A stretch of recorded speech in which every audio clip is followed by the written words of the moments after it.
Değerli izleyenler, bizi bekleyen dostlar, Banu Kabaş geldik. İşte bilin bakalım kimle yayındayız? Ünlü astrolog, astrolojinin prensesi İpek Canbulat'ın yorumları ve katkısı. Hoş geldin İpek.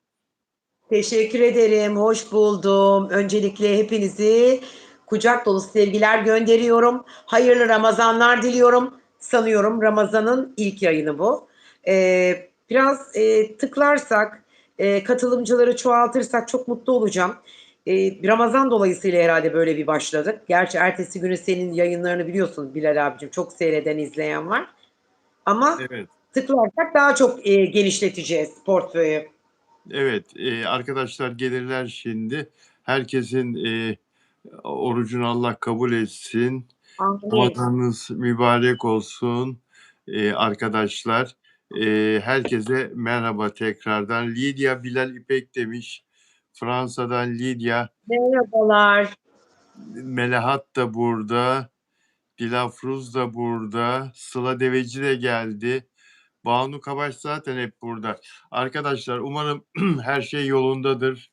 Umarım Dilek sağlığınız Hanım teşekkür yerindedir. ederim. Tamam, eksik olmayın. Bu arada Ümran yok, Caner yok galiba. Göremedim.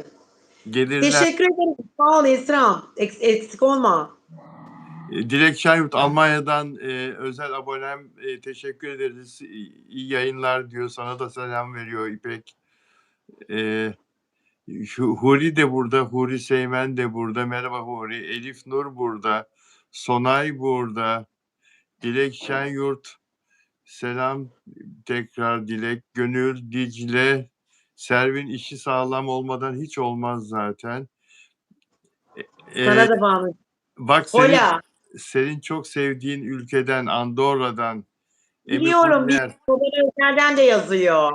Öyle mi? Emi Guller, Emi Evet, Guller, evet, hoş evet. Emi Guller. İpek abla diyor hayırlı Ramazanlar diyor Banu.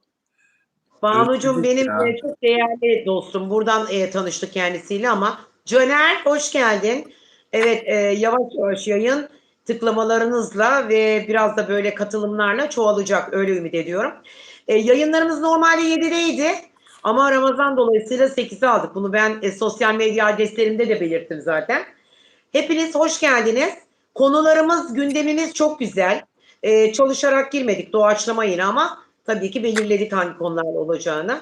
Biliyorsunuz her zaman fix konularımız da var burada. Onu zaten hatırlatmama gerek yok. Yayın sonunda bunları da anlatacağım. Gülseren Hanımcığım teşekkür ederim. Sizler de hoş geldiniz. İyiyim Caner'im. Sen nasılsın, iyi misin? Özledim sizi. Geçenlerde hastalandım. Grip oldum. Daha Ya, doğrusu ha, kaptım daha doğrusu. Bir arkadaşımdan kaptım. O yüzden bir yerlere giderken lütfen maske takın. Yahut da eğer gripseniz ya da soğuk algınlığınız varsa bir başkalarına bulaştırmak için, bulaştırmamak adına ya da gitmeyi engelleyin kendinizi, frenleyin gitmeyin. Hastaydım, çok hastaydım. Yatıyordum yani 3 günden beri. Bugün biraz kendimdeyim. Öyle yani. Dinliyorum şimdi Bilal abi. Bak bir anda ne oldu gördün mü? Tıklar mısınız lütfen tekrar? Caner, teşekkür ederim Celal. Caner sen de hoş geldin yayına. Karşıyaka'dan İzmir'den moderatörümüz Caner Tuzcu burada. Sağ ol canım benim. Teşekkür ederim canım. Sağ ol. Dilek Şenyurt sana geçmiş olsun diyor. Sen yokken bana dediler ki ya ne kadar çok hastalanıyor. Naz mı yapıyor dediler. Öyle Hayır bir hiç şey hayatta yapmaz yapmam. dedi. Gerçekten Ya bağışıklık ben de sistemim yapmaz. çok Ben de yapmaz dedim zaten. Yapmaz dedim. yapmam. Ben sana laf Yapmam. söylemedim. Ama ya isim vermeyeyim şimdi kimlerin söylediğini ama öyle dediler yani. Naz mı Ay yapıyor? ortalığı karıştırma Bilal abi ne olursun Yani ya. Demez onlar bana böyle demez bir şey. demez Demez mi? demez. Peki. Peki. Sanmıyorum diyecektim. Peki geçmiş Hadi olsun. dinliyorum bakalım. Şimdi iyisin değil mi? Şimdi iyisin. Valla Bilal abi şöyle söyleyeyim. Aslında benim başka büyük bir problemim var ama doktora gitmedim. Sabahları ben uyandığımda sanki Evet. deprem oluyormuş gibi benim başım dönmeye başladı. Yeni bir zamanda oldu bu. Hiç böyle bir durumum söz konusu değildi ve mide bulantım var. İnanılmaz bir mide bulantım var. Hatta espri yaptın sabah hamile misin diye. Hayır hamile falan değilim canım. Yani Yaptım. o yaşları geçtim ben. Allah isteyene evlat versin. Allah isteyene çocuk versin. Ama şöyle söyleyeyim. Bir acayipim yani. Mide bulantısı var, baş dönmesi var. Vücudumda bir denge bulamıyorum. Denge problemi var. Acaba dedim vertigo hastası mıyım dedim ama bilmiyorum. Vertigo Bilemiyorum ama yani. vertigo şiddetli baş dönmesi. Yataktan kafanı Çok. kaldıramazsın yastıktan. Öyle bir şey var mı? Ama Allah tarafından verilen bir enerji var bana. O enerji vesilesiyle ayağa kalkıyorum zaten. Yani yastıktan başını kaldırırken şiddetli baş dönmesi oluyor mu sabahları? Sen ne diyorsun? Her gün kalkıyorum sanki deprem oluyor diyorum. Vertigosun o zaman. Vertigoyum. Yeni oldu ama. 3 günlük vertigoyum. Dahiliciye gitsene, dahiliciye. Gideceğim. Bir git Önce biraz disiplin var. kan sayımı da yaptır, yani kanına da baksınlar. Allah korusun bir şey değildir de bende de oldu bu. Yaşımız 50'yi geçtiği zaman biraz tabii ki tedbirli olmamız gerekiyor. Yani sağlık çok önemli. Dünyada her şeyin başı sağlık. Evet, çok haklısın. Bu 3 sene evvel bende de oldu. Yani, başını aniden bir yere çevirdiysen, farkında olmadan bir yere vurduysan kafanı, nasıl farkında olmadan? Farkında olur insan da. Yani bir dolabın kapağını görmezsin mesela, kafanı vurursun.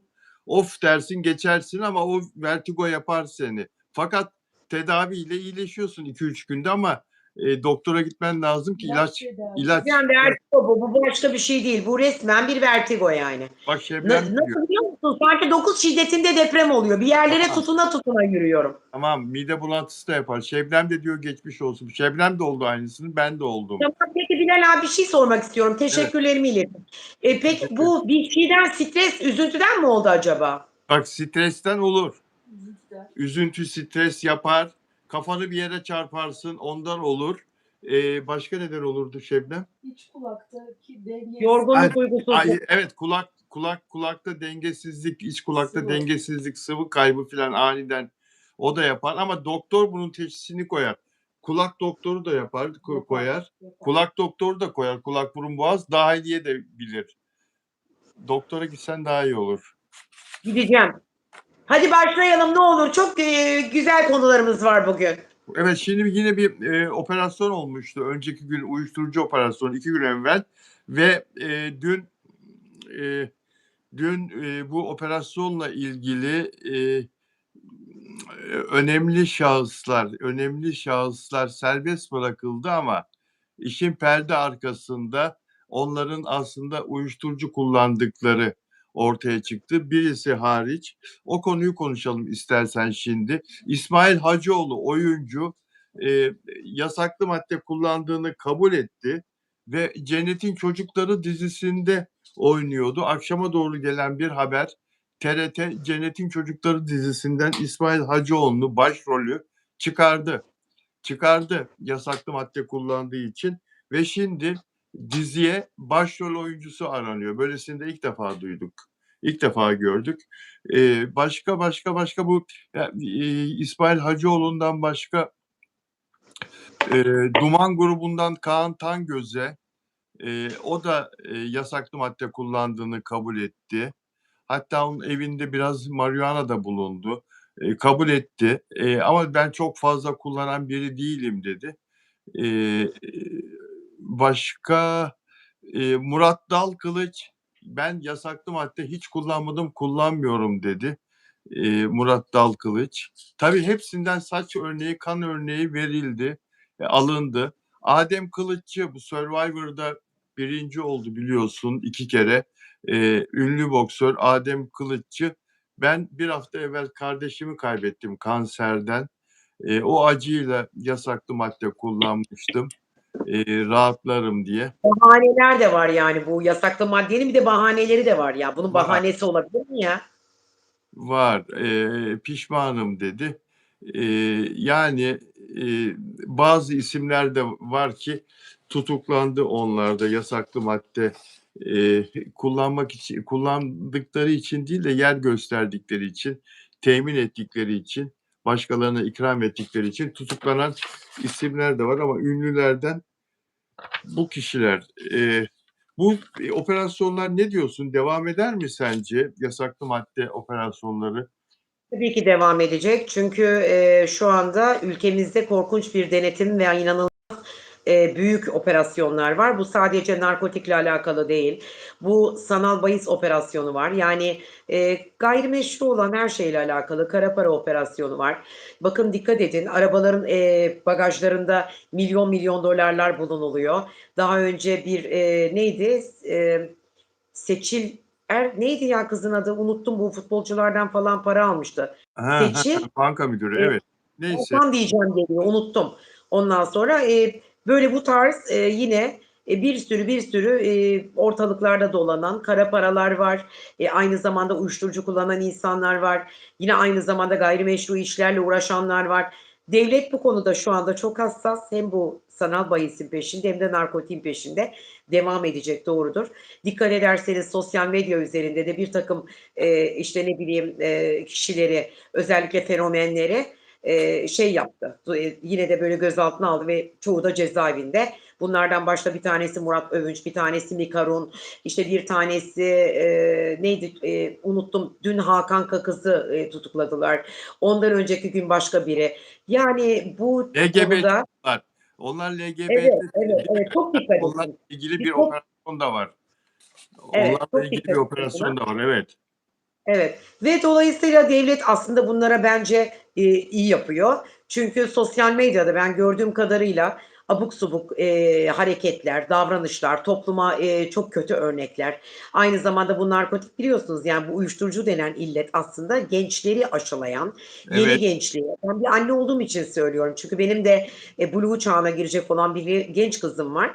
Dolayısıyla onu da çok fazla açıkçası, bu konularla okullarda artık okulların önüne düştüğünü bana söylemişti. Anneciğim işte şöyle böyle bizim sınıfta da doğru. falanca da şunu kullanıyor. Kızım ne kullanıyor? İşte böyle nargile gibi puf içiyorlar ya anne ondan.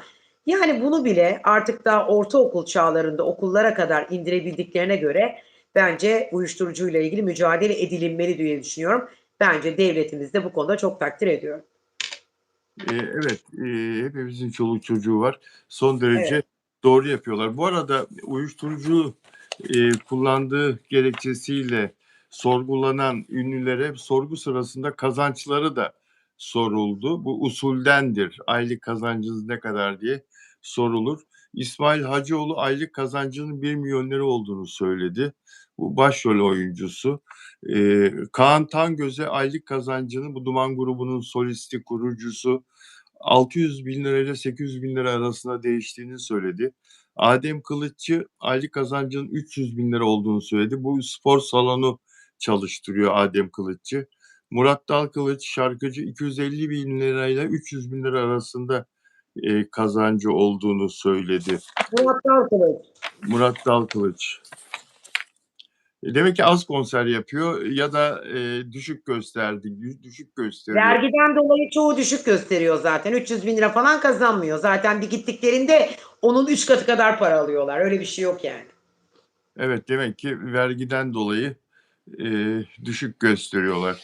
Yani aslında torbacıları konuşturuyorlar. Her torbacı birinin adını veriyor. O birinin adını veriyor. O onun adını veriyor. O sevmediği düşmanın adını veriyor. Dolayısıyla hepsini böyle topluyorlar. Ama itiraf edenler var. Pozitif çıkanlar var. Bunları deşifre olanlar var aramızda. Yani bu aslında şeyle başladı Bilal abi. Spikerlerle, haber spikerleriyle başladı. Hala daha bitmedi ve devam ediyor. Evet, devam ediyor. Bu arada dün akşam Star TV'de Sevdiğim Sensin isimli başlar başlamaz beğenilen dizinin ikinci bölümü vardı. İlk bölümüyle, Evet. geçen haftaki bölümüyle ikinci olmuştu. Günün ikincisi olmuştu reytinglerde. Dün akşam da geçen haftanın reytinginin daha fazla reyting yaptı. Daha da geçti reyting bir hafta öncesine göre. Fakat dün akşam Fenerbahçe'nin Nottingham Forest'le maçı olduğu için maç reytingi günün birincisi oldu. Sevdiğim Sensin, bu dizi yine ikinci oldu. Daha yüksek reyting almasına rağmen bir hafta öncesine göre. Halef'i geçti. Halef dizisi iddialı bir dizi.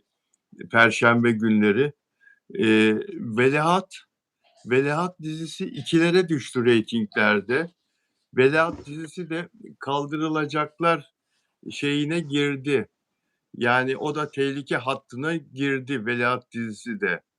22. bölümüydü dün akşam.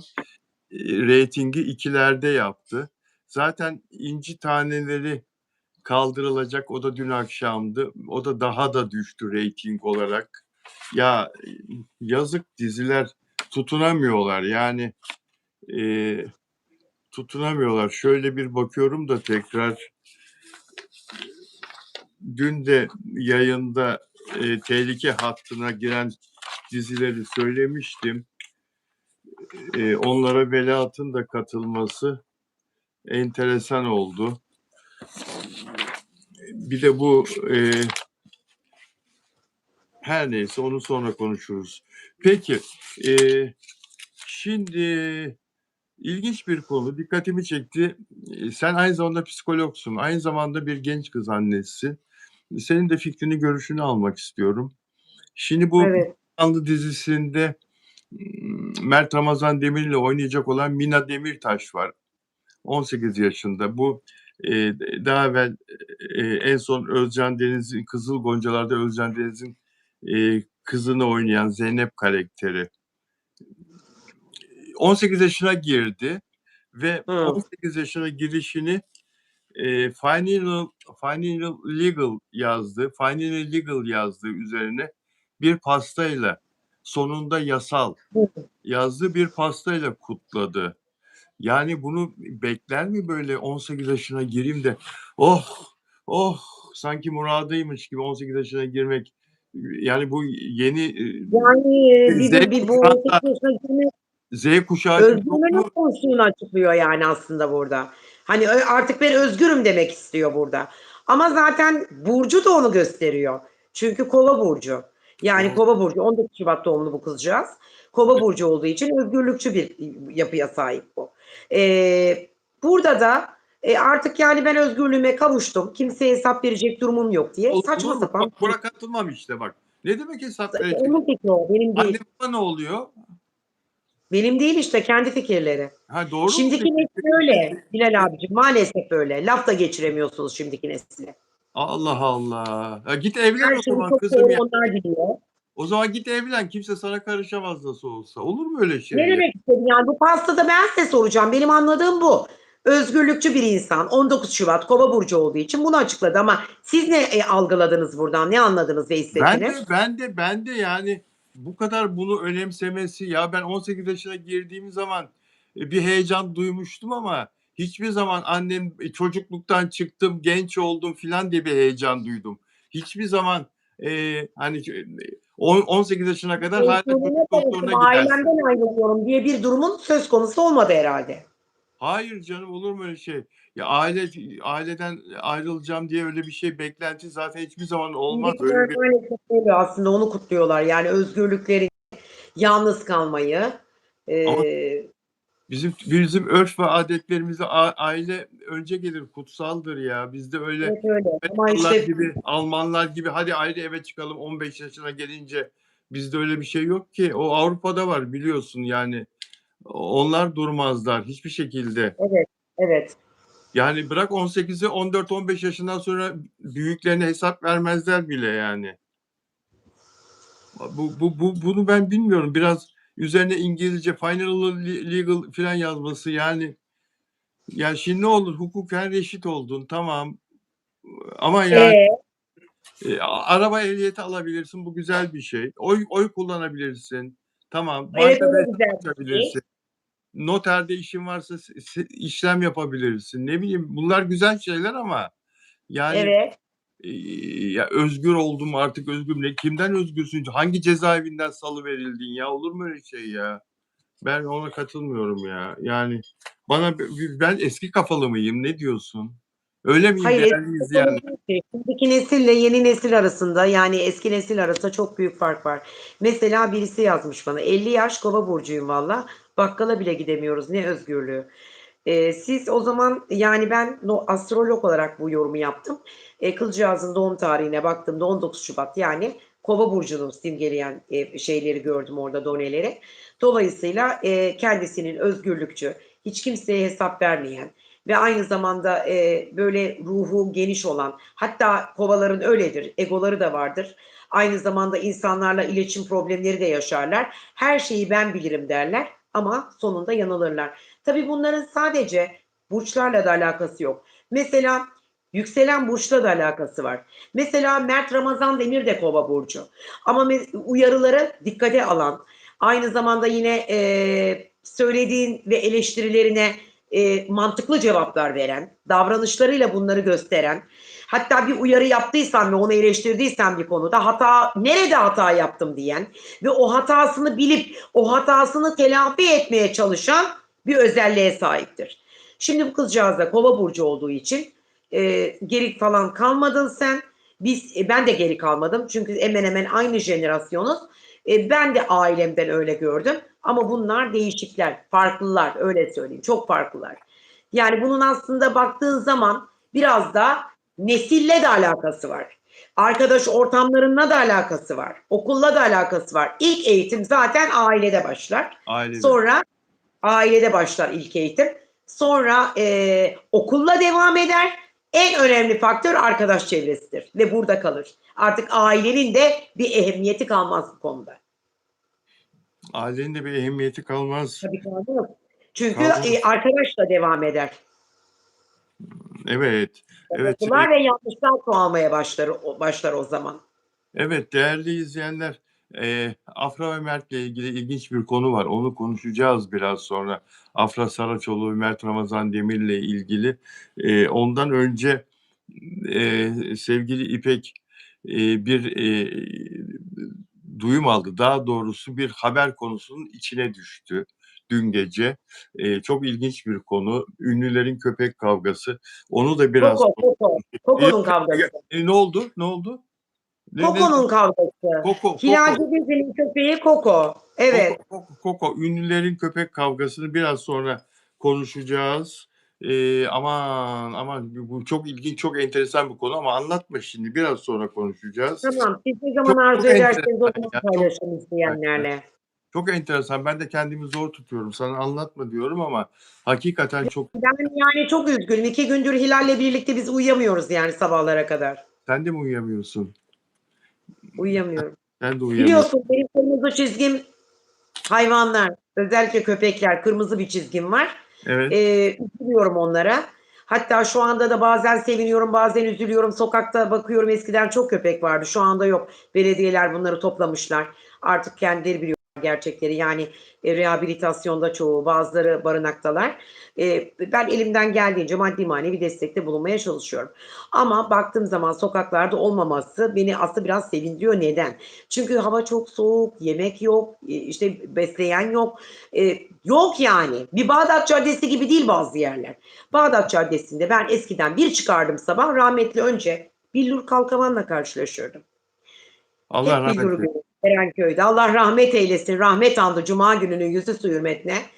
Billur'u görürdüm. Elinde arabadan, bagajdan indirip o kedilere mamalar verirdi. O köpekçi değildi, kediciydi. Ben ise köpekçiydim. Benim kırmızı çizgim, o yüzden dolayı hassas noktam benim. Tabii ki etkiledi beni 48 saattir ama anlat dediğin an anlatacağım konuyu zaten. Evet, onu biraz sonra konuşacağız. Bu arada uyuyamadım dedin de heyecandan uyumadığını duyduğum, Ne için heyecandan uyumayacağım? uyuyamadığını duyduğum bir ünlü var. Mert Ramazan Demir. Biraz sonra konuşacağız. Neyin heyecanını yaşıyor? Biraz sonra konuşacağız. Bu arada güzel haber. Ufuk Özkan karaciğer nakli ameliyatı olan ünlü oyuncu taburcu oldu. Ufuk Özkan taburcu oldu. Sevindin değil mi? Sen de çok üzülmüştün. Donör bulunamıyor diye. Ben çok üzülmüştüm. Az önce baktım bomba gibi sağlıklı biri çıktı. Bu arada çok özür diliyorum. Sevtap ablam şimdi gördüm ya. Vallahi Sevtap Kotil şimdi gördüm gerçekten. Hoş geldin. Sefalar getirdin. Şimdi Ufuk Özkan'a baktığım zaman Sevtap Hanım Aytekin Kotil'in nesi oluyor? Rahmetli Aytekin Kotil. Rahmetli Aytekin Kotil'in kızı Aylin Kotil benim Ataköy Lisesi'nden sınıf arkadaşım. Öyle mi? Evet. Hatta Broxis'e benzerdi. Sarışın mavi gözlüydü. Tabii. Çok güzeldi. Şeyin eşi Mustafa Sarıgül'ün eski eşi zaten Aylin. Benim sınıf arkadaşım Ataköy'den. Sen de kimi söylesem herkesi tanıyorsun ya. Sende de maşallah ne var, böyle bir enerjim var. Ne yapayım yani? Allah da böyle bir güç vermiş. Sende de maşallah en çok sevdiğin ünlü oyuncu kim? Ünlü şarkıcı oyuncu ünlü kim? Bülent Ersoy. Bülent Ersoy değil mi? Bülent Hanım'ın altında çok güzel bir araba varmış dün. Öyle söylediler. Evet, Ankara'ya gitti o. Biz ayrıldık, beraberdik. Ankara'ya gitti kendisi. Çok güzel bir yerde bir açılış oldu. Zaten yani Bülent de hep der zaten Bülent Hanım der ki benim yaşım yok mevsimler gibiyim ben der. Ya Allah ona uzun ömür versin, sağlık sıhhat versin Amin. gerçekten. Hazırlandı, giyindi, kuşandı. Yine hiçbir şey olmamış gibi Kıbrıs'tan geldi. 2-3 gün dinlendi ve gitti. Ben gitmedim, evime geldim ama en kısa sürede yanında olacağım. En sevdiğim ünlü kalbimden dolayı o. Bak çoğu özelliklerimiz ortak ama kalbinden dolayı o. Merhametinden dolayı o. Evet. Kalp kırıyor, dakika geçmiyor. Dakika geçmiyor. Anında o kalbi onarıyor. Biraz Bir de çok fevri, bonkör. evet, fevri bir insan. Biraz çabuk Ona parlıyor benziyor. Ben de ama öyleyim. Ben de öyle. sonra balon gibi sönüyor, iniyor ve bu sefer de Anında Bilal abicim evet, yaptı. Yani anında. O farkında değil. Elinde değil onun. evet. Kötü niyetle yapmıyor yani. Bülent Hanım'la ilgili birkaç tane senin bilip de e, anlatsan kızar değil mi? Sır Ay o. kızmaz. Kızmaz, Kızmaz. kızmaz mı? Neyle ilgili? Söyle bakayım. Ya neyse şimdi kızdırmayalım. Hakikaten kızmaz diyorsun ama Bülent Hanım'la ilgili Kıbrıs'tan mesela böyle matrak bir şey olmuş Kıbrıs'ta. Bu en son gittiğinizde siz. Evet. Neydi o olay? Bir olay Onunla olmuş. birlikte gittik. Neymiş matrak? Allah aşkına çok merak ettim. Ne? Peki sen bilmiyorsan hiç açmayayım şimdi. Konuyu açmayayım. Vazgeçtim. Sonra Hayır şeyi mi söylüyorsun? Ödül törenine gittik ben çıkmayacağım dedi ve çıkmadı. Bu Bülent Ersoy yani. evet, Ona evet. ben Yo, onu söylemiyorum. Onu söylemiyorum. Boş ver. Peki sonra konuşuruz. Sen sonra merak ettim. konuşuruz. Ha. Metin Akpınar'ın kızı Duygu Kızını mı Nebioğlu. söyleyeceğim? He? Nasıl? Kızını, Metin Akpınar'ın kızını. Evet. 9 milyon lira 6 milyon lira tazminat kazandı ve bu faiziyle birlikte 9 milyon lira olarak ödenecek kendisine. İlk olarak Evet. zekat vereceğim dedi. Parayı tahsil edince ilk olarak zekat vereceğim dedi. Arabam yok belki bir araba alırım dedi. Ve bundan Tamam. sonra mücadelemiz mal varlığı talebi olacak dedi. Bundan sonra yani kızı Metin Akpınar'ın mallarından da pay isteyecek. Bundan sonra o konuda bir dava açacakmış. Ne diyorsun? Hem davayı kazanıyor, bir daha dava açıyor babasının malları üzerinden. Evet, bu Bu tazminat nasıl bir ben davasıydı. anlamadım yani bu Bu neyin mağduriyetten nesi? bu mağduriyetten dolayı tazminat davası kendisine babalık yapmadığı için, babalık yapmaktan kaçındığı için ömür boyu doğduğundan beri bile isteye, bildiği halde çocuğu olduğunu inkar ederek kaçındığı için hiçbir türlü babalık görevlerini yerine getirmediği için manevi tazminat davası. Ama bir de şimdi maldan pay isteyecek. Ne diyorsun? Öyle bir hakkı olmaz mı diyorsun? Ben zannetmiyorum. Yani zaten alacağını almış tazminatlarla. Daha neyin peşinde onu da anlamadım. Bu kadar açgözlülük olmaz ki. Sen Metin Akpınar'ı koruma canım. Kadın Soruyorum ben Metin 35 Akpınar'ı. yaşında Ben 35 yıl ilgilenmemiş kızıyla. yani Metin Akpınar da kendi halinde değişik bir insandı aslında. Yani kızıyla ilgilenmemiş olması onun belki özel hayatından da kaynaklı olabilir. Çünkü hayatına giren insanların belki onun üzerinde bırakmış olduğu tesir ve baskı da olabilir. Metin Akpınar öyleydi. Olmuş, yaşanmış, o bir babadır sonuç itibariyle ama bu kadar açgözlülük olmaz. Sen tazminatlar yaptın, aldın, kazandın, hak kazandın. Şimdi bir de üstüne üstelik bunlara mı yapıyorsun? Yanlış yani, yanlış. Yanlış diyorsun. Bir de bu kız Yok yani ikizi var. Bir de daha ikizi dava açmadı. Bir de o da dava açarsa tazminat davası bir 6 milyon da o olacak. O da bu zaten kabul edilir. Bu Güzel. emsal kabul edilir. O daha kolay evet. kazanır açtığı zaman. Bir de öyle bir Metin Akpınar ona da bir ayrıca ödeme yapacak. Metin Akpınar'da çok para var. Çok para. Evet varmış ben de duydum. Evet var. Müjdat Gezen'den daha varlıklıymış öyle duydum yani. Öyle. Yani zaten çocuğu yok ya başka. Yani bu iki tane bunlar var. Bir de Almanya'da bir oğlu var deniyor ama ondan hiç ses seda yok. Kalsın Yok hep bunlara. öyle ben de duydum. Bir öyle bir şaya var ama yani aslı astarı var mı bilemiyorum. Şimdi Metin Akpınar Allah gecinden versin. Vasiyet yazsa ben iki kızıma bir şey bırakmak istemiyorum. Her şeyimi şu vakfa, bu vakfa Bağışlıyorum diyebilir. Evet, çağdaş yaşam, Dese- Mehmetçik Vakfı vesaire. dese dahi ben o hukuku, o tarafını iyi biliyorum. Dese Hı hı. dahi bu çocukların, evlatların, kim olursa olsun anne babanın evlatlarının saklı payı var. Anlatabiliyor muyum? Yani Tabii. normalde evlatlarına kalır bütün her şeyi, ama başkasına vasiyet yazarsa şu vakıflara diye, %50'si o vakıflara gider. Yine %50'si bu ikisi arasında paylaştırılır. İki çocuğu arasında %25 paylaştırılır saklı pay olarak. Onları koruyor devlet. Çocukları her zaman koruyor. Yani yine de bu çocuklara çok para kalacak. Bu iki kıza. Kalacak. Maddi durumu çok yüksek. Biliyorum kalacağını. Çok yüksek. Bir de diyor ki babamın bana iyi davranacağını sanmıyorum diyor. Ya nasıl davranacaktı pardon? Hayır. Babamın bana. Ya sen adamın laf aramızda donuna kadar almayı kafaya koymuşsun. Bunu Evet. adeta bir ölç alma şeyine çevireceksin. Öyle anlaşılıyor. Bu benim yorumum yani. Öyle anlaşılıyor. Mal varlığına falan göz dikmiş. Yani adamı bence sonuna kadar yiyecekler, öyle görüyorum ben. Başka bir şey göremiyorum yani.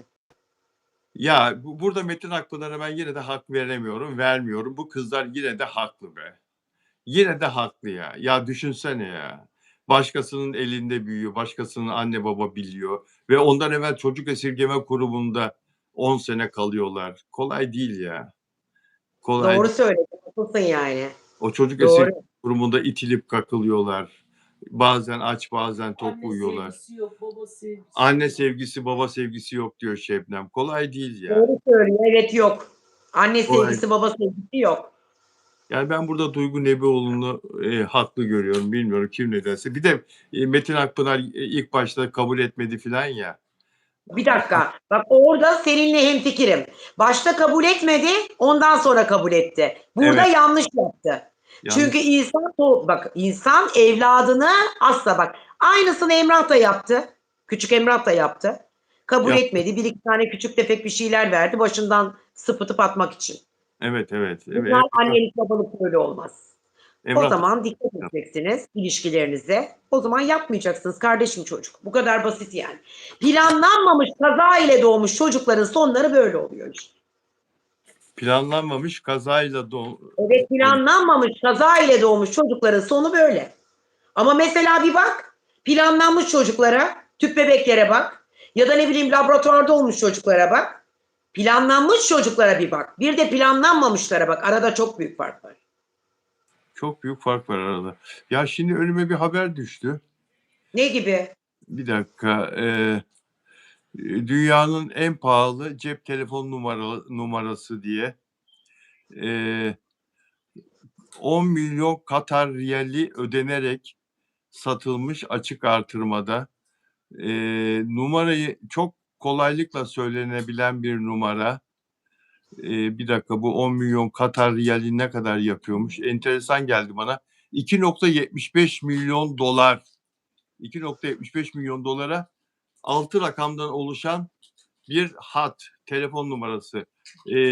Tahmin et kaç olabilir? 6 rakamdan, dünyanın en pahalı telefon numarası. Çok ilginç. 9. Bravo. Hani? Söyle bakayım. 9. Nasıl 9? Hepsi 9. Kopya çekiyorsun. Ver de gözün mü var? Allah belamı versin. Ya nasıl Bak ben gördün normalde burayı sen? yediciyim. Nasıl Aklıma o nasıl geldi. gördün? Bilmiyordum. İnan Nasıl bilmiyorum. bak, gördün sen burayı. Burada ters Ya çevirmiş. görmem ki Bilal abi. İnan görmedim. Öyle hissettim. Şeyler, 9 diye hissediyorum. Ters 9 rakamları çevirmiş. geliyor gözümün önüne. Duyguları bu kadının ya, bu görüyor ya, bu bir 6. hissi var, bu her yerde gözü var. Yani hayır çevirmiş Bilal abicim, sen benim ne kadar 6. hissim değil, gönül gözümün açık olduğunu da biliyorsun yani. Çok durumlarda hissiyatlarım güçlüdür. Anladın ama 9'la hissettim ben, bak 7 demedim, 9. Ters çevrilmiş 9 hepsi. 6 6 6 6 6 Tamam, 6. ters çevirmiş işte. Ters çevirmiş. Sen burada ters baktı, ters gördü. Bu bir şey yapıyor ya. Ben diyorum sana, bu kadın da vallahi bak. Şu anda çevirdim belki de. Bir şey var. Sezinliyor bu ya. Hakikaten anladı ya. Ters baktı, ters gördü. Yok Bilal abi ama gerçekten istediğim zaman gerçekten beyinsel frekanslarımla istediğim her şeyi yapabiliyorum yani. Yeter ki isteyeyim onu. Canımı yakanın canını yakıyorum. Mutluluk verene mutluluk veriyorum öyle söyleyeyim. Evet, bravo. Bravo. Şimdi ya bu çok merak ediyorum. Allah aşkına şu köpek kavgasını ne olur ne oldu? Dün akşam seni TikTok'ta görmüşler. TikTok'ta böyle bir tartışmanın içindeymişsin. Sen ama dinlemişsin fakat çok etkilenmişsin. Evet, Bir Bilal köpek abicim konusunda maalesef hayatta girmem öyle platformlara ama dedim bundan sonra ben de gireyim bari. Şöyle bir TikTok'ta surf yapıyordum. Gezinirken bir baktım. Yayın sırasında Sevda Demirel, Çağla Akalın, Fenomenler, Hilal Cebeci. Üçü bir arada konuşuyorlar. Konu bir köpek. Koko diye bir köpek. Hilal Cebeci'ye ait olan Koko adındaki köpek, Hilal Cebeci çok büyük bir para vermiş bu köpeği almış. Fakat Hilal Cebeci'nin küçücük bir köpeği daha varmış. Dolayısıyla bu köpek ona ısırmasın, zarar vermesin diye onu eğitime göndermiş. Volkan Bey'in oteli varmış. Ben tanımıyorum. İsimler bunlar. Koko'yu mu eğitime göndermiş? Koko'yu eğitime götürüyor. Bugünün parasında da yüklü bir para veriyor aylık. O sırada Aysu Baçıoğlu diyor ki Koko'yu diyor oraya diyor verdin ama o parayı diyor oraya vereceğini.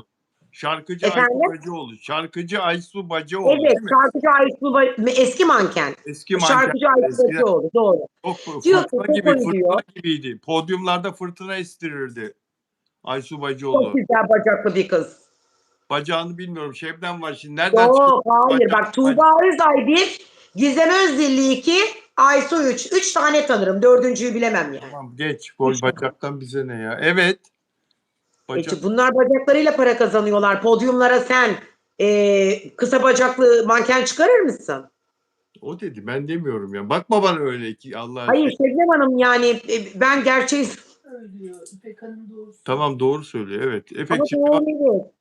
Köpek. Neyse ondan sonra Koko'yu eğitime verirken bir para söylüyorlar ona. O parayı veriyor. Diyor ki Aysu diyor böyle böyle diyor. Ben diyor büyük bir para veriyorum. Aysu da diyor ki madem diyor öyle bu diyor Koko'yu diyor ben alayım diyor.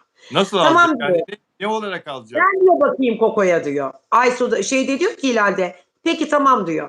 Hilal arada paralar gönderiyor, mamalar alıyor. Tabii Hilal bunları böyle anlattı bize.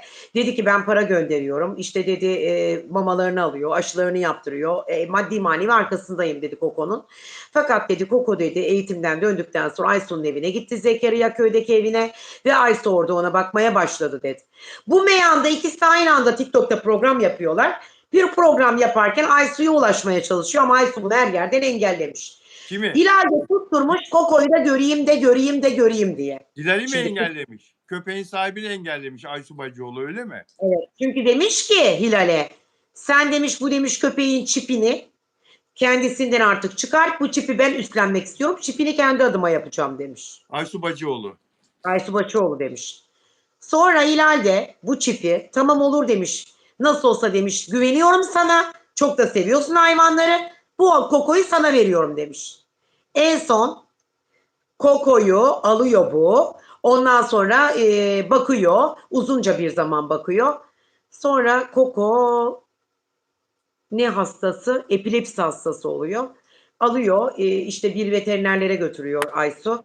Fakat veterinerler diyorlar ki işte bu diyorlar hayvan diyorlar hasta. Biz diyorlar işte diyorlar bunu tedavi edelim diyorlar.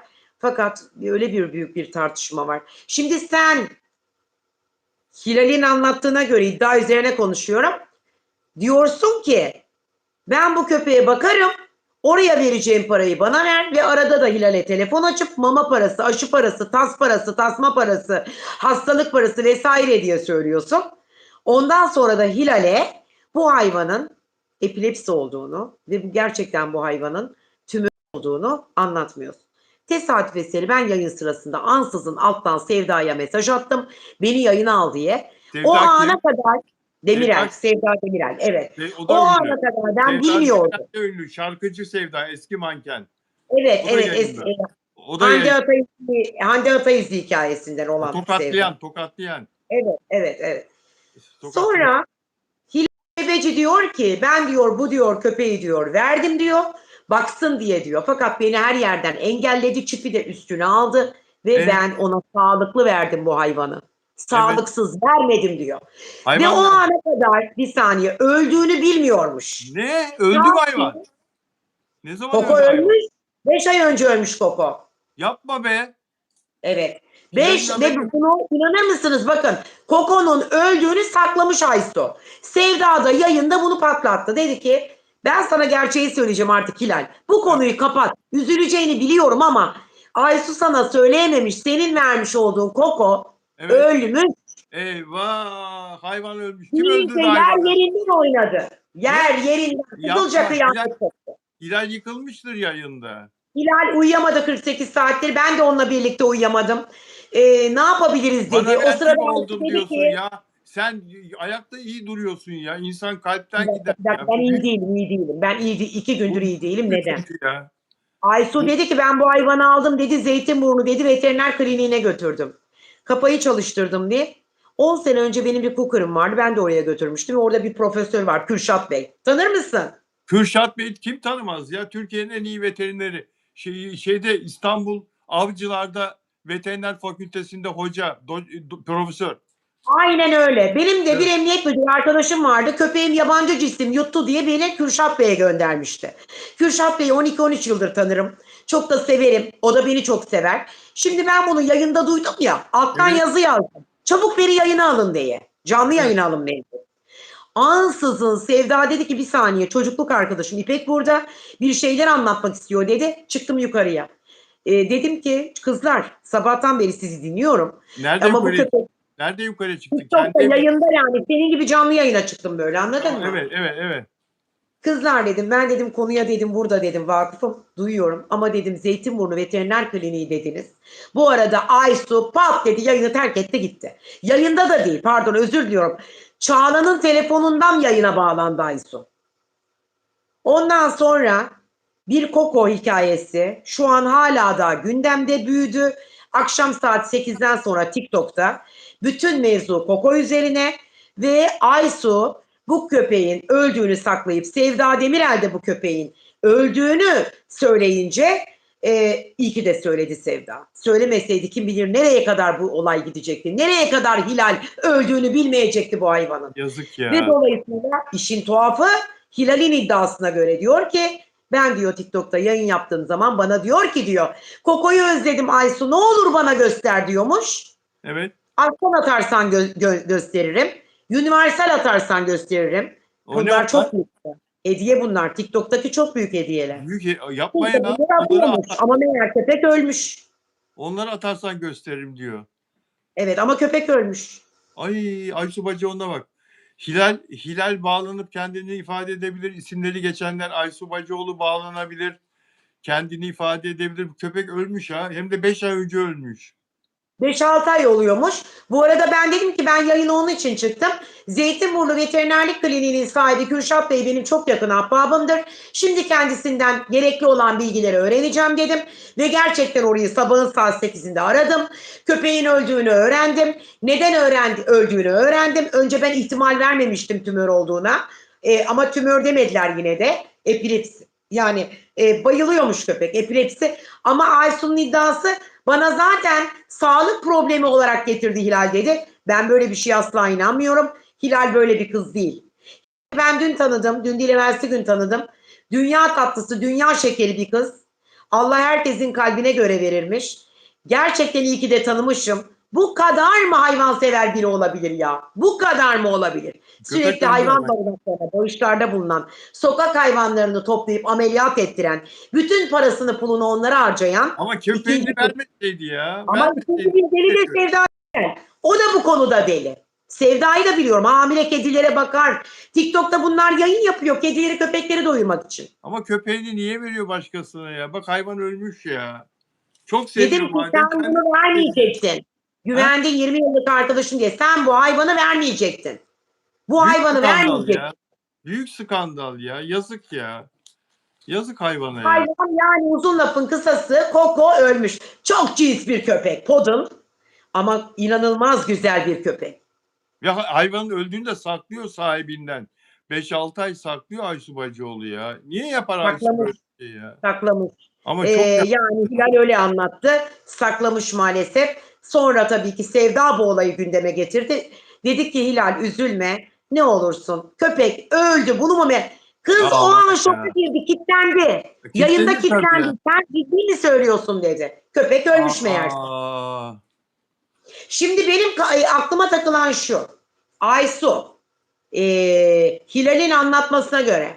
Şimdi köpek öldüyse, ölü köpeğin üzerinden sana bu köpeği göstereceğim diye hediye istediğini söylüyor. Buna ne gerek? Köpek öldü büyük diyebilirsin. skandal. Neden? Büyük skandal. Neden köpek? Bir dakika, bu da bir ticaret. Köpek üzerinden bir ticaret olmuş oluyor anlatılana göre. İddia bakın. Anlatılana göre. O da böyle oluyor o zaman. Nasıl oluyor bu iş? Büyük skandal.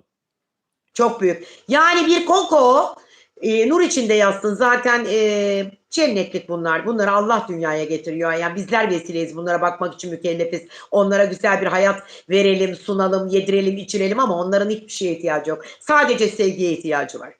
O Koko benim ciğerimi yaktı. Bir de resimleri geldi. Geldikçe ağladım. Geldikçe ağladım. Perişan oldum. Of ya. İnanın şimdi de gözlerim doldu. Büyük skandal bu ya. Ne olur bu konuda yeni gelişme olursa bize anlat. Bu Ya. konuda gelişme olacak bu akşam. Çünkü ben de artık TikTok'ta yayına başlıyorum. Dolayısıyla orada yayına girdiğim zaman da bu konuyla zaten gündemde olan konu bu. Ama Aysu diyormuş ki bana hastalıklı getirdi köpeği. Hilal diyor ki hasta olduğunu bilsem ben neden sana vereyim? Bana telefon açsaydın Amerikan hastanesine gönderip ambulans gönderirdim. Sana yardımcı olurdum, köpeği kurtarırdık. Niçin bana haber vermedin? Sen köpekleri seviyorsun ama bakabilecek maddiyata sahip değilsin dedi. Yayında dün. Kendi yayınında. Hay Allah ya. Süper chat yollayan İkisine birden arkadaşlar. üzüldüm aslında. 20 yıllık dostlukları böyle bitmemeliydi. Ama benim için dedim ya, hayvanlar ve köpekler kırmızı çizgim. Evet. Caner burada mısın Caner? Süper chat yollayan bir arkadaşımız var ama göremiyorum. Mesajını göremiyorum. Bu Meral Hanım. arkadaşımızın. Göremiyorum. Sen görebiliyor musun Caner? Süper chat yolluyor. Kimi sordun Bilal abici? Efendim?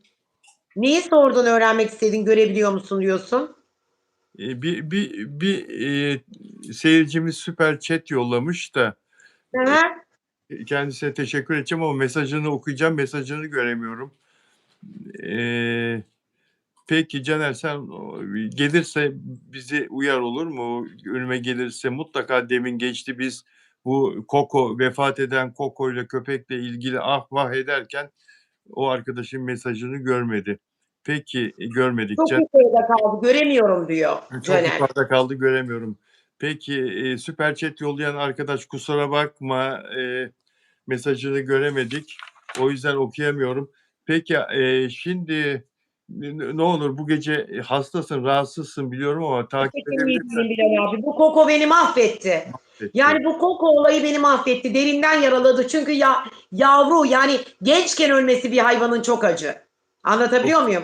Dedim ki Hilal'e keşke o köpeği seni tanısaydın, bana verseydin de ben baksaydım dedim.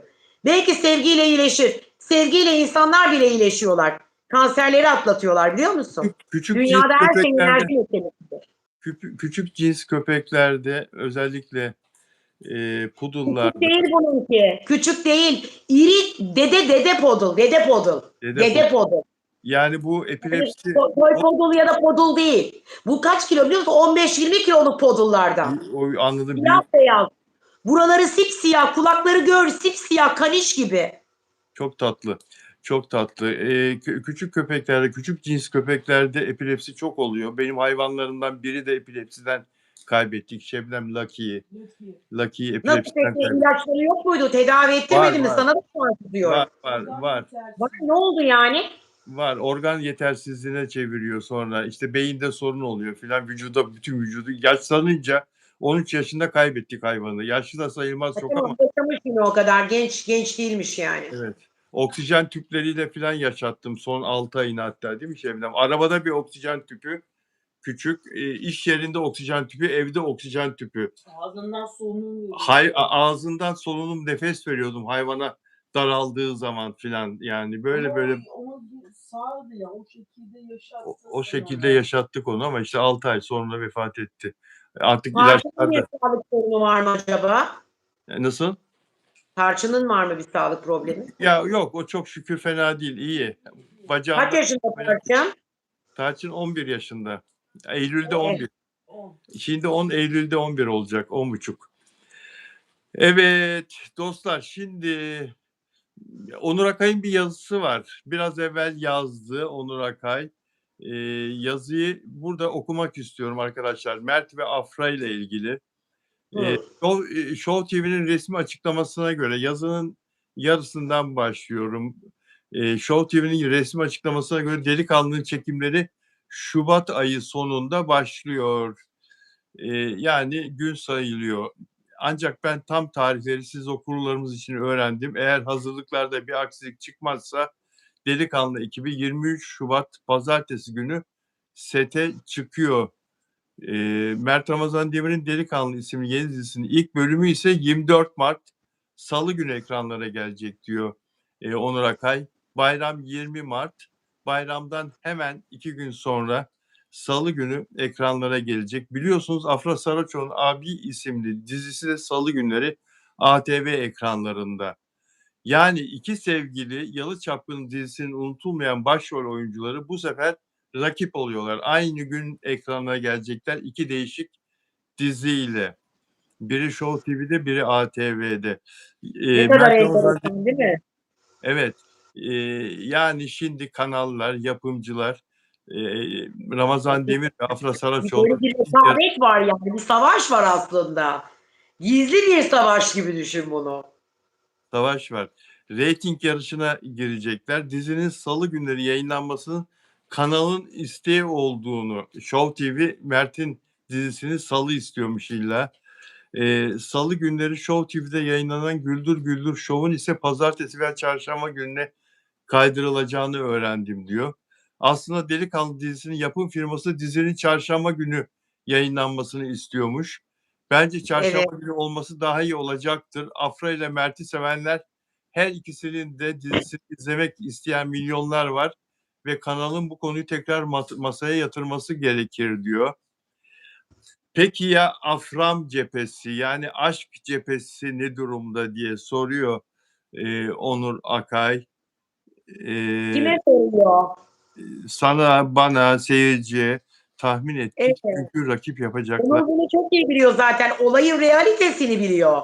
Evet, Yani bunun realitesini biliyor. O yüzden dolayı bir şey söyleyemiyorum. evet. Okuyayım, az kaldı bitmeye. Hatırlarsanız geçtiğimiz Salı günü Mert'in Afra'yı abi setinde ziyaret ettiğini, birlikte yani karavanda kahve içmişlerdi. Abi Hı. setinde Afra'yı ziyaret etti Mert Ramazan Demir. Karavanda kahve içtiler. Başka bir şey yaptılar mı bilmem. Bana sorma. Öpüştüler mi falan diye. Ben bilmem. Onu Öyle soruları Onur biliyorsun. Akay'a Biraz sor. sonra sorarım. Bakıyorsun. Sorma diye. Meraklı bakıyorsun. Onlara sor. Öpüşmüş olabilirler. Onlar sevgili. Birlikte dizi izlediklerini. O gece Abi dizisi vardı. Birlikte izlemişler. Ve Tamam. bunu yazmıştık diyor. Benim programımda da anlattı Onur sağ olsun. Şimdi Mert'in kendi seti kuruluyor. Yoğun çekim temposu başladığında bu aşkın nasıl bir denge yakalayacağını hep birlikte göreceğiz. İkisi de yorgun argın gelecekler. Artık hangi eve gideceklerse, ya Mert'in evine ya Afra'nın evine. O yorgunlukta sarılamazlar bile. Ayrı ayrı yataklara yatar uyurlar o yorgunluktan. Ne diyorsun? Ama bunlar genç değil mi? Ya yorum yapamam bu konu Ya ben hakkında. bir şey söyledim hemen dilini yuttun ya. Ben senin söylediklerine yorum yapıyorum. Ancak Ne? şimdi Yani genç bunlar sarılırlar mı, öpüşürler mi? Yani soruya bak. Yani onlar soruya bak diyor. Ne konuşuyorsun? gençlikle yaşlılıkla ne ilgisi var öpüşmenin, sevişmenin? Öyle mi? Heh, Bu peki, kadar yoğun bir tempoda ne güzel bir soru sormuş Dilek Hanım. Evliliğe ne zaman gelecek? Ne zaman? peki az kaldı şunu okuyayım. Yoğun çekim temposu başladığında bu aşkın nasıl bir denge yakalayacağını hep birlikte göreceğiz. Ancak şimdilik tablo net. Mert antileri çatlatacak bir şekilde hem kariyerinde hem aşk hayatında yükselişte. Yani aşkları sorunsuz bir şekilde devam ediyor. Delikanlı Mert için bir eşik. Eğer bu projede ulusal kanalda Yalı Çapkını gibi ses getirirse şöhret ve kariyer basamaklarını hızla tırmanan oyuncu zirvedeki yerini korumaya devam edecek. Senaryo ile ilgili aldığım çok özel bilgileri de yarınki yazımda okuyabilirsiniz. Delikanlıya şimdiden bol şans ve herkese, bütün ekibe kolaylıklar dilerim diyor. Dilek Hanım yazmış. Aşk mı kariyer mi diyor. Sen olsan ne yapardın? Aşk mı para mı? Kariyer demek para demek zaten. Zaten Yani bunun başka kariyerleri yürüyor zaten. Yani Bak, aşk mı kariyer mi demek? Kariyer para demek. Çünkü meslekle alakalı zaman harcadığın bir şeyin karşılığını alabilme performansı demek. Ama ikisi de bekar zaten. Birbirlerine karşı sorumluluk hissediyorlarsa bir aşklarını yaşamaları lazım. Yapabildiklerince birbirlerini mutlu etmeleri. vallahi ben bu genç yaşta açık konuşmak gerekirse aşkı tercih ederdim. Onların yaşında olsaydım aşkı tercih ederdim. Evet ama yani Öncelikle hangisi olmalı? Tabii ki aşk olmalı. Ya zaten aşk olduğu zaman büyük bir enerjiyle patlayan bir durum söz konusu ortaya çıkar. Dolayısıyla o sevgiyle, o mutlulukla, o enerjiyle sen neler yaratabileceğini düşünebiliyor musun ekranda? Yahut da sette. zaten kariyerde çok başarılılar, kariyer açısından. Tamam yani. Onu da bırakmayacaklar ki zaten. Ama bir şey söyleyeceğim Bilal abi. Sen şahsen mutsuzsun. Aşk hayatıyla ilgili bir sıkıntın var. Aşkın yok. Ne bileyim, sevgilin yok. Sevdiğin insan yok. Sen işinde mutlu olabilir misin? Olamazsın. Yani hayattan ne beklediğine bağlı. Tetikler yani. Bak tetikler, onu demek istiyorum. Yani o yaştaysan ve illa sevgilin olsa istiyorsan yani tabii ki aşkı ararsın. Araman da doğal. Doğal. Ve bunlar zaten bulmuşlar ya aşkı. Birbirlerini bulmuşlar işte. Tabii ki yani sonuçta Dilek Hanım diyor ki parasız da olmuyor. Yani bakın siz bana sordunuz, ben size yanıtladım. Dediniz ki aşk mı kariyer mi? Ben de size aşk dedim. Neden? Çünkü aşk zaten geride parayı getirir. Çünkü her şey sevgiyle olur. Her şey enerjiyle olur. Bir enerji uzmanı olarak söylüyorum bunu. Anlatabiliyor muyum? Çok iyi anlattın. İyi ki varsın. Yarın da birlikteyiz. Bir saniye, birileri bir şey yazmış bana. İpek Hanım, ben bu evden taşınmak istiyorum diyor. Neden? Ya neden sildin Caner o mesajı? Hemen İpek- anında yok ettin o mesajı. Caner, pardon, o mesajı yazan arkadaş İpek Hanım'a özelden yazın, olur mu? Özelden yazın. Ulaşamaz bana şu anda. Kadıncağız ne güzel yazmıştı. Yorumlayacaktım, ağzımda kal diyorum. Olsun. Şimdi ona özelden daha uzun konuşursun. Tamam. İpek Astro Instagram hesabı İpek Hanım. Evet, 15 kişiyle başlayan yayınımızı 400 kişiyle şu an bitirmek üzereyiz. Ama tabii ki bugün şu an canlı yayında böyle, çünkü biliyorsunuz Ramazan dolayısıyla anca böyle oldu. Dolayısıyla evet, Salı ve Cuma sizlerle birlikteyim ama bomba gibiyim şu an. Herhangi bir sıkıntım yok. Ne zaman tekrar yayın yapıyoruz? Yarın. Bak bugün Cuma. Yarın yine yapalım istersen. Yarın zaten yapıyoruz. Senden rica etmiştim. Harikasın, süper. Bak enerjim 10 numara. Konularla gel. Güzel konular olsun böyle. Bomba gibi. Dur Bak, söyleyeyim. Mert'i konuşmadık. Konuşmak değil. Mert, Afra, aşklar, ilişkiler. Söyleyeyim de seyirci de bilsin. Ramazan boyunca cumartesi günleri de birlikteyiz seninle yayınlarda. Cumartesi Tamam. günleri. Ramazan boyunca cumartesi günleri de. Salı, cuma, cumartesi. Tamam. Birlikteyiz. Tamam. 8'de saat 20'de Türkiye saatiyle 20'de Ramazan boyunca yayınlıyoruz. Evet efendim. Vallahi çok güzel bir yayın oldu ama yarın tekrar sizlerle birlikte olacağız. Konuşmadığımız konuları konuşacağız. Şu an gündemi birazcık tartıştık. Gündemde neler var onları anlattık. Tabii ki yayınımızın yaklaşık 15-20 dakikası Koko'yla da oldu. Koko'yla gitti. Nur içinde yatsın. Mekanı cennet olsun. Lütfen yeni gelişme olursa yarın anlat. Mutlaka yarın bildireceğim gelişme olursa. Akşam çünkü TikTok'ta yayında olacağım. Oradan da beni izleyebilirsiniz ve takip edebilirsiniz. Ama asıl bana ulaşmak istiyorsanız İpek_Astro benim Instagram adresim. Zaten Bilal abi her yayınında beni etiketliyor. Oradan bana ulaşabilirsiniz. Sormak ve öğrenmek istediklerinizi sorabilirsiniz. Ben de sizlere yardımcı olabilirim. Konumuz eğer enerji ve astroloji ise bununla birlikte ilgili yazın. Yoksa bana işte ne bileyim, geçen hafta mesela Instagram'dan 90 tane mesaj okudum. Bana soruyorsunuz Mert'le işte Afra ne zaman evlenecek? İnanın ben Allah değilim haşa. Allah'a da şirk koşamam. Tabii ki biliyorum. Tabii ki sonuç itibariyle bir sürü benim de hayallerim var onlarla alakalı. Onların ikisini birbirine yakıştırıyorum, seviyorum, evlensinler istiyorum. Bu işi başaracağım, merak etmeyin, emin olabilirsiniz enerjimle. Ama ve lakin sizler de isteyin. Her defasında bana ne olur bunu yazmayın. İnanın yazmayın. Çünkü bizim programımızın formatı sadece onlara bağlı değil. Bu programın formatında sadece Mert ve Afra yok. Her yayının sonunda mutlaka açıklıyorum. Evet doğru, onlarla ilgili uzun ve detaylı. O zaman ne olur biliyor musun? Her gün temcit pilavı gibi aynı şeyi söylemek sizleri de baydırır. Bırakın da büyük sürprizlerle geleyim karşınıza. Olmaz mı? Canım çok Evet. teşekkür ediyorum. Ben teşekkür ediyorum hepinize. Herkese hayırlı Ramazanlar diliyorum. Güzel sahurlarınız olsun. Öpüyorum kocaman. Öpüyorum. Hoşça kalın. İyi Sağ olun. akşamlar. Hayırlı Ramazanlar arkadaşlar. Sevgiler.